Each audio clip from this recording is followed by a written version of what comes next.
barreeffama tokko na yaadadhaa akkas jedha. Dandeettiin kee toora namoota gurguddaa bira si dhaabuu danda'a jedha. Haa ta'u malee achi turuuf dhiisuu kee kan murteessu amala keeti jedha. Hammamuu dandeettii haa qabaatu, hammam beekumsa haa qabaatu, hammam qabeenya haa qabaatu, namni tokko lafa kaa'ametti amala hin qabu taanaan nama amala hin qabne wajjiniin namni jiraachuu barbaadu hin jiru.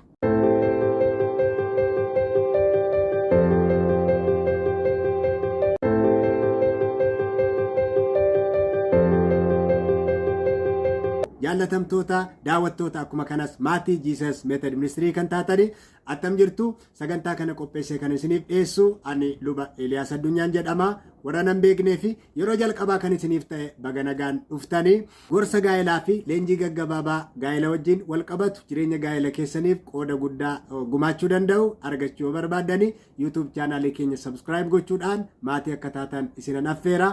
Akkuma kanas immoo viidiyoon keenya ittaanee kan gadhiifnu dursee akkasin bira ga'uudhaaf milikkita bilbilaatti buutanii ol kan jedhurraa akka kaawwattan isinan affeera. Barumsi guyyaa har'aa baay'ee barbaachisaa waan ta'eef ergaasaa guutummaatti hubachuudhaaf hamma dhumaatti akka na wajjin turtan isin yaadachiisuun barbaada. Egaa akkuma yaadattanii yeroowwan darban keessatti barumsa keenya kutaa adda addaatti qoodame ilaalaa turre. Mata duree duraa duuba gaa'elaa jedhu kutaa 6 kanaan dura darban ilaalleerra. Sanaan baay'ee akka eebbifamaa turtan abdii guddaan qaba. Har'a immoo kutaa 7ffaan isiniif qabadhee dhiyaadhee jechaadha. Egaa akkuma yeroo darbe waliin ilaalaa turre steeppii tokkoffaarraa qabne duraa duuba tokkoffaarraa qabne hanga 6ffaatti wal wajjiniin ilaalleerra. Isaan sana gabaabsee isin yaadachiisuun barbaada. Guutummaa isaa garuu argachuudhaaf yeroo jalqabaa kan isiniif ta'e duubatti deebitanii viidiyoowwan 6 darban akkasiin daawwattan isin yaadachiisa. Maaliif ergaa guutummaa isaa kan argattan achirraati waan ta'eef jechaadha. Jalqaba irratti duraa duuba gaa'elaa yommuu ilaallu tokkoffaa irratti Waaqayyo dursuu qaba jenneerra. Waaqayyo dursuu qaba kun gaaffii hin qabu. Lammaffaa irratti immoo diina gaa'elaa adda baafnee beekuu qabna sirriitti of eeggachuudhaaf. Sadaffaa irratti gaa'ela kadhannaadhaan jalqabuu qabna jenne diina gaa'elaa isa ta'e mo'achuudhaaf gargaarsa Waaqayyo biraas immoo argachuudhaaf humna kan nuuf kennu kadhannaadhaan jalqabuu qabna.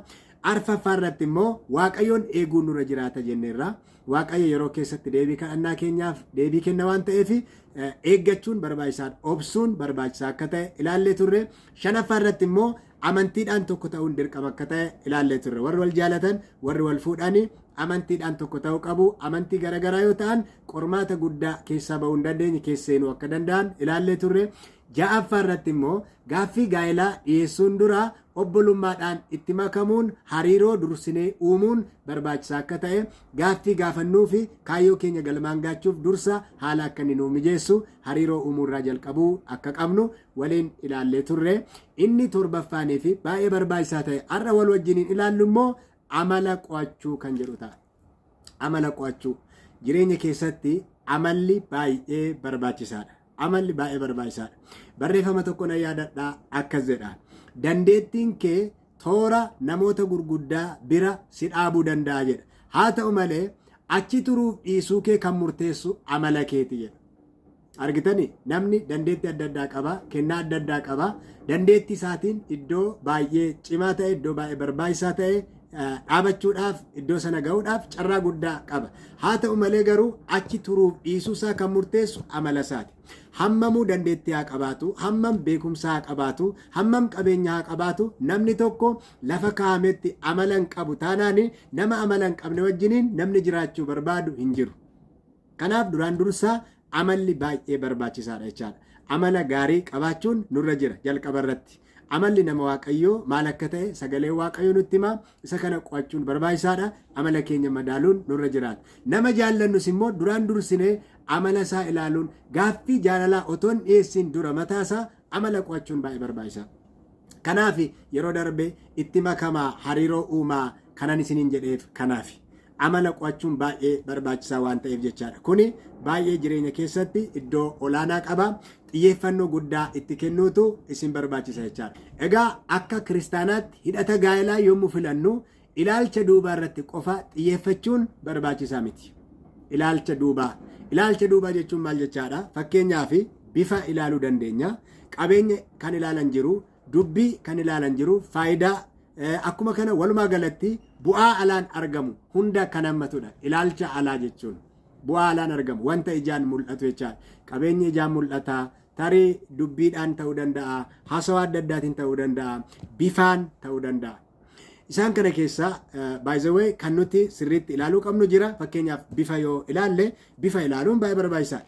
Bifa ilaaluun barbaachisaadha. Jaalachuu qabda eenyummaa sana, bifa sana gurraachadha, diimaadha, magaaladha, dheertuudha, gabaabduudha, furdoodha, qal'oodha sana ilaaltee jaalachuun barbaachisaadha. Otoo sana hin jaalatin gara sanatti yoo seentammaa booda qormaata guddaa ta'uu danda'a. Maaliif kan boodarra dhufan qormaanni kan biraanuu kan jiran waan ta'eef warra mul'atan mataasaa dura otoo hin fudhatin yoo itti seente baay'ee si qoruu danda'a. Kanaaf isa kana ilaaluun barbaachisaadha. Qabeenyas immoo yoo ta'e tarii sooruma irraafaa wantoota baay'ee ilaaluu yoo baatte garuu waan ittiin jiraattu har'a waan si jiraachisu qabaachuun barbaachisaadha. Innis haa ta'u isheenis haa ta'u. Kanaaf sagalee waaqayyoo kan dubbatu soora har'aa bor nuuf kenni kan jedhu waan jiruuf yoo waan har'aa hin qabaanne abdiidhumaan kan ta'u yoo ta'e abdii sana kan ittiin obsine eeggannu dhibuu danda'a. Kanaaf qabeenyas yoo ta'e ilaaluun barbaachisaadha qixa isaatti. Haa ta'u malee garuu qabeenya qofa ilaallee kan itti deemnu yoo ta'e immoo inni kun baay'ee rakkoo guddaa of keessaa qaba. Kanarra kan darbe garuu kan nuti ilaaluu qabnu maalidhaa? Keessa isa ta'e amala ilaaluun baay'ee barbaachisaadha. Wanti bakkeedhaan mul'atu yeroo muraasaaf tura. Wanti bakkeedhaan mul'atu yeroo muraasaaf tura. Wajjiniin turuu hin danda'u. Amal bifti ati har'a ilaalte suni, miidhagummaan har'a ilaalte suni boruu hin darba.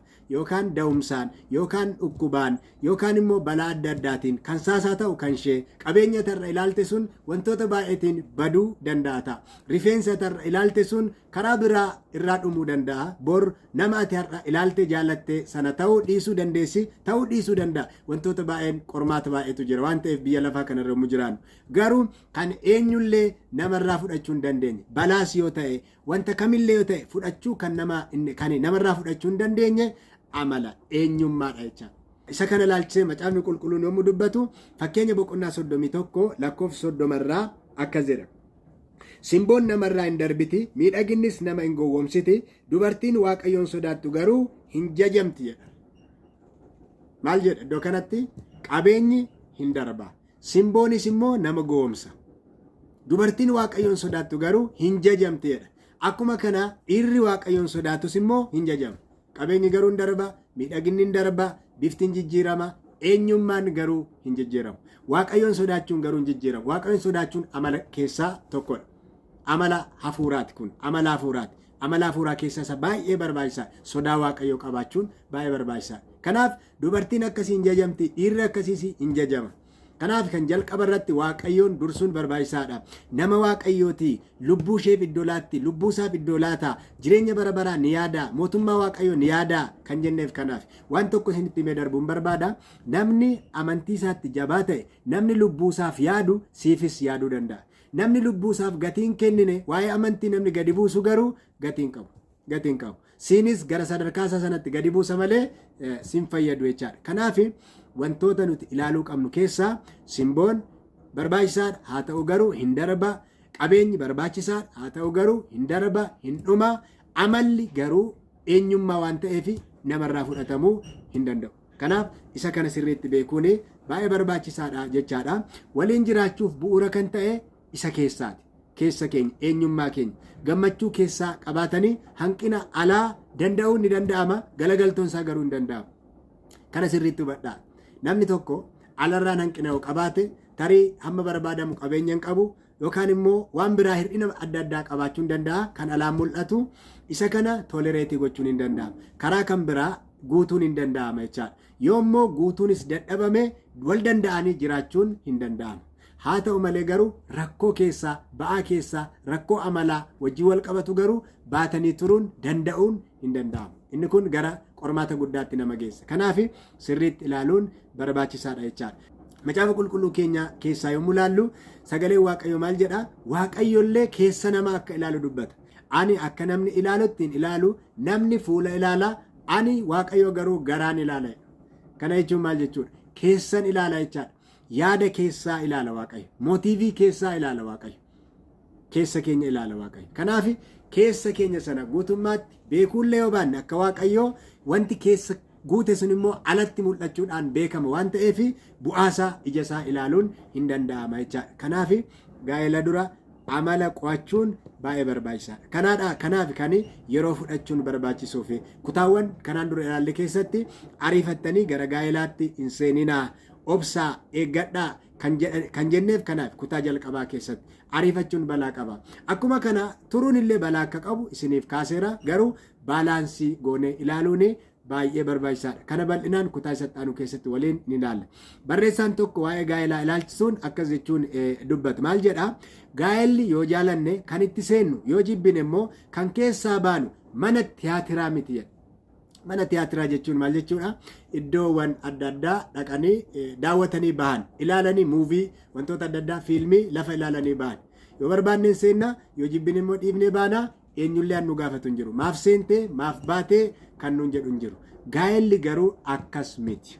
Kutaa jireenyaati. Dhimma jireenyaati. Baay'ee barbaachisaadha. Baay'ee barbaachisaadha.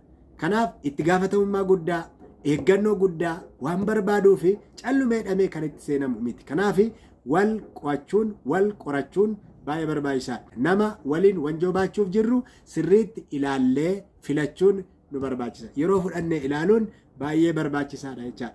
Macaafa qulqulluu keessaa kutaa tokkotu jira. Tokkoffaa Saamu'eel boqonnaa 25 lakkoofsa 3 irraa by the way guutummaa isaa Saamu'eel boqonnaa 25 isa duraa yoo dubbistani abbaa manaa fi haadha manaa tokko argitu. Amalli isaanii baay'ee walirraa fagoo kan ta'e. Amalli isaanii walirraa fagoo baay'ee garagara. Abbaan manaa baay'ee amalli isaa kan hin taane, haati manaa garuu amala gaarii kan qabdu. Mee kutaa kana dhaqnee akka wal wajjin dubbisnuun barbaada. Saamu'eel isa duraa boqonnaa 25 lakkoofsa 3 irraa akkas jedha.